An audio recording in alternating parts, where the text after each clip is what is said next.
Assalamualaikum warahmatullahi wabarakatuh.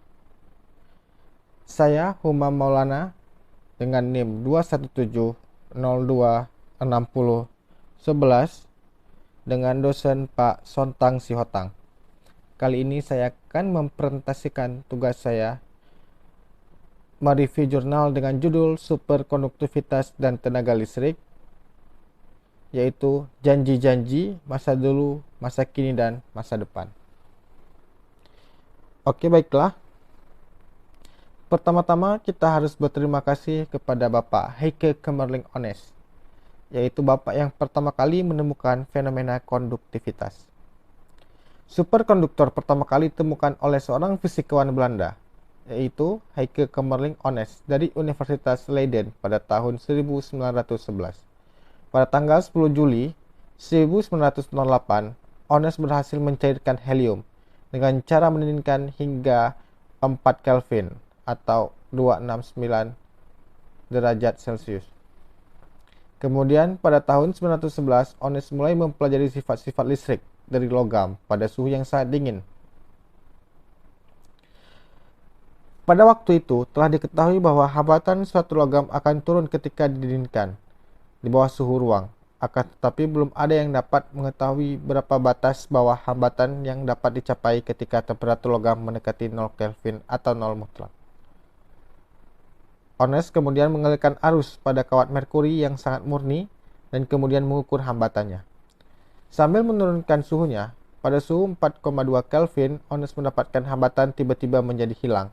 Arus mengalir melalui kawat merkuri terus-menerus dengan tidak adanya hambatan, maka arus dapat mengalir tanpa kehilangan energi.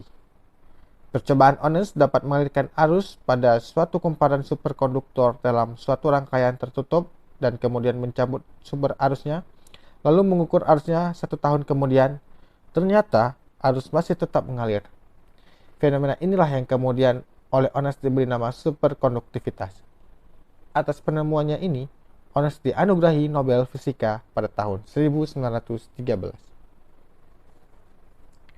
Dengan penemuan superkonduktivitas ini, tentunya akan sangat banyak manfaatnya di masa depan. Salah satu contohnya adalah seperti kereta api ini.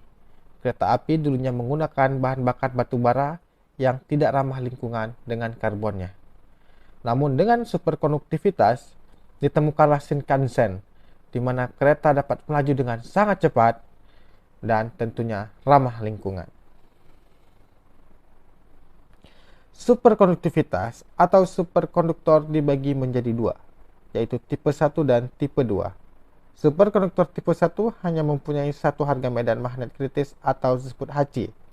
Jika medan magnet luar yang dikenakan pada superkonduktor berharga lebih kecil dari Hc, maka terjadi efek Meissner sempurna, dan jika lebih besar dari Hc, maka flux magnet luar akan menerobos masuk ke dalam bahan superkonduktor sehingga fenomena superkonduktor menghilang.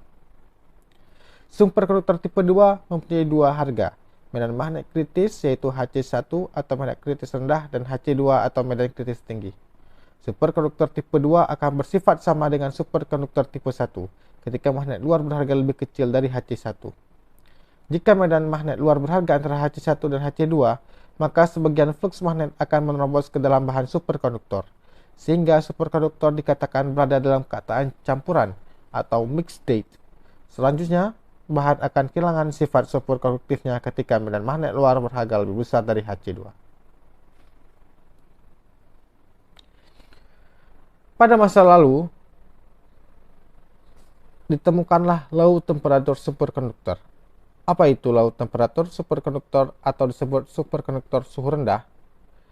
Superkonduktor suhu rendah adalah mengacu pada bahan dengan suhu kritis di bawah 30 Kelvin dan didinginkan terutama oleh helium cair di bawah 4,2 Kelvin.